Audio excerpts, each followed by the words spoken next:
Bonjour à toutes et à tous, mon invité Sandrine Rousseau, vous êtes un ancien cadre d'Europe Écologie Les Verts, mais vous êtes surtout la présidente de l'association Parler, bonjour. Bonjour. Alors on va parler évidemment de cette association Parler, de votre combat, contre les violences sexuelles. À ce propos, vous organisez un accueil des victimes, ce sera le 1er mars prochain.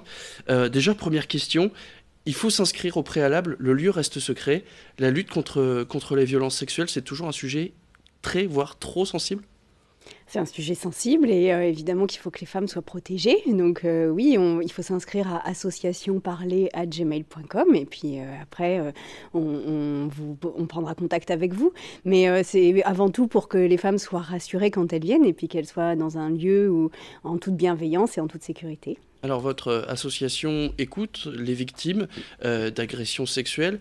Pour l'instant, ce sont seulement les femmes victimes d'agressions sexuelles. Est-ce qu'on peut imaginer un jour la même chose pour les hommes ? Oui, alors pour l'instant, ce sont les femmes victimes d'agressions, de harcèlement et de viol. Un jour, je ne m'interdis pas du tout d'ouvrir un groupe pour les hommes, parce qu'il y a des hommes qui sont victimes aussi, et particulièrement dans l'enfance. Le problème, c'est qu'aujourd'hui, on ne peut pas mélanger les groupes, donc il faudrait 2 organisations en parallèle, en quelque sorte. Et donc, voilà, on va d'abord consolider pour les femmes, mais je vous promets que je réfléchis vraiment fortement au fait d'ouvrir pour les hommes, parce que j'ai beaucoup de demandes aussi. Alors on en revient évidemment à cette libération de la parole dont vous êtes une des leaders, une des chefs de file. On revient sur votre page Twitter. Vous avez noté que vous parlez de maturité en manière de lutte contre les violences sexuelles. Est-ce que vous pouvez expliquer ce que c'est la maturation de cette lutte ?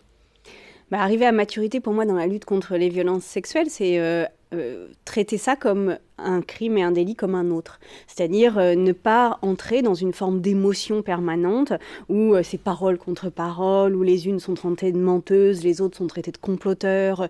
Et donc, il faut arriver à établir les mêmes règles qu'en cas de détournement d'argent, qu'en cas de vol, de cambriolage et de crime. Voilà. C'est-à-dire que ce sont les mêmes règles. Et si on a des règles qui s'appliquent notamment, par exemple, dans le milieu politique, eh bien, il faut qu'elles s'appliquent quel que soit le crime et le délit de la même manière.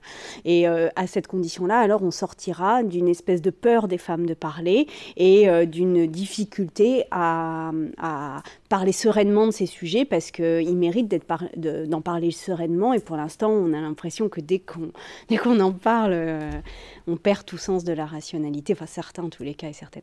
Alors, c'est ce que vous dites, forcément, ça fait écho à l'actualité. Je pense notamment à 2 ministres, à Nicolas Hulot, mais surtout à Gérald Darmanin, qui, lui, s'est félicité justement de la libération de cette parole sexuelle. Vous me disiez tout à l'heure, mais tout le monde s'en félicite au final. Oui, tout le monde s'en félicite, mais après, il faut aussi engager ça dans des actions et lutter au long cours pour que réellement ça diminue. Et donc, c'est aussi ce qu'on attend du gouvernement, c'est qu'il lutte vraiment contre ça. Alors, Marlène Schiappa est très engagée, et ça, là-dessus, il n'y a vraiment pas de doute. Après, je trouve que pour l'instant, il manque un peu de moyens et de dispositifs très concrets. Ceci étant, je sais aussi qu'ils y travaillent.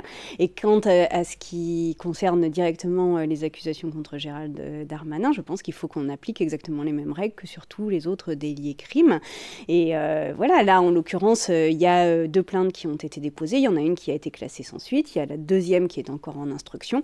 Alors, wait and see, attendons et voyons. Mais par contre, si la plainte est instruite, alors je pense qu'il faudra à ce moment-là prendre des mesures parce que c'est comme n'importe quelle autre infraction en fait. Donc wait and see, on attend et on verra. Vous n'appelez pas Nicolas Hulot ou encore Gérald Darmanin à démissionner ? Non, parce qu'il faut dépassionner le débat. Il faut traiter vraiment ça comme d'autres infractions, comme d'autres crimes, comme d'autres délits, et puis se dire que c'est ça aussi de traiter vraiment les choses.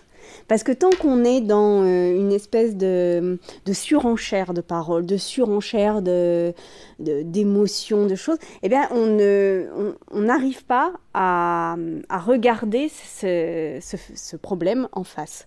Or là, il faut le traiter, et pour le traiter, il faut le regarder en face, et donc il faut des règles. Voilà. Et ça, la justice en a. À mon avis, elles sont perfectibles, largement, parce que les règles de la justice à mon sens, ne sont pas encore satisfaisantes. Donc, on travaille pour les faire évoluer.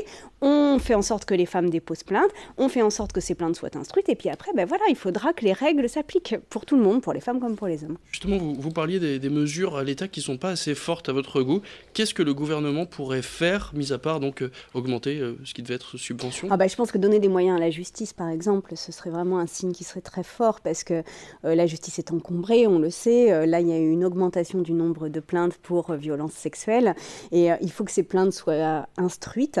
Et pour qu'elles soient instruites, il faut que la justice ait vraiment les moyens d'avancer, qu'on ne laisse pas les femmes 2, 3, 5 ans, 10 ans sans procès. Enfin, il faut aussi leur permettre de sortir de ça. Et là, vraiment, ça demande des moyens humains, ça demande aussi des moyens de formation du personnel judiciaire, du premier échelon jusqu'au dernier échelon.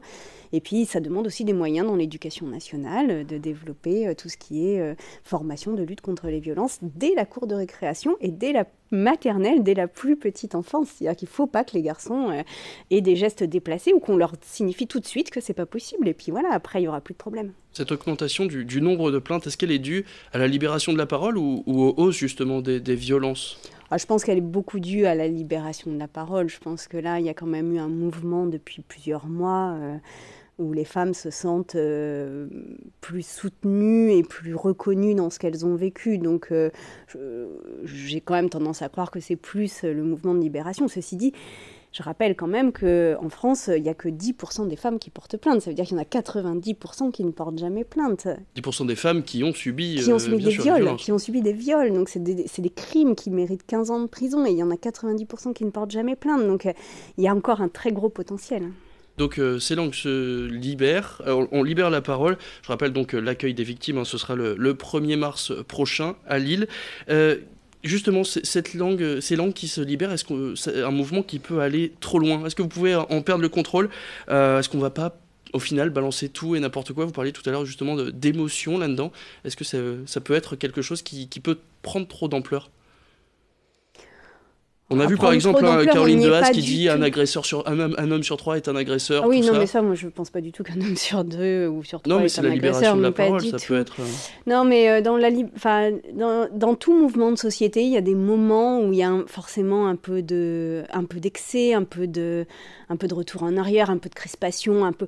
Voilà, mais c'est un mouvement qui s'inscrit quand même sur le long terme, en fait. Et puis, je pense surtout qu'il s'appuie sur un ras-le-bol des femmes. Si les femmes ne veulent plus subir ça, donc inéluctablement, on y arrivera.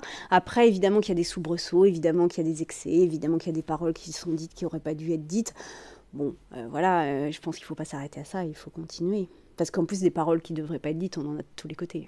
Eh bien, merci beaucoup. Donc, pour continuer justement à libérer la parole, l'association Parler dont vous en êtes la présidente, Sandrine Rousseau, et l'accueil des victimes, ce sera donc le 1er mars. Et inscrivez-vous sur le site internet associationparler@gmail.com. Merci beaucoup Sandrine Rousseau, restez avec nous, l'info continue. Merci.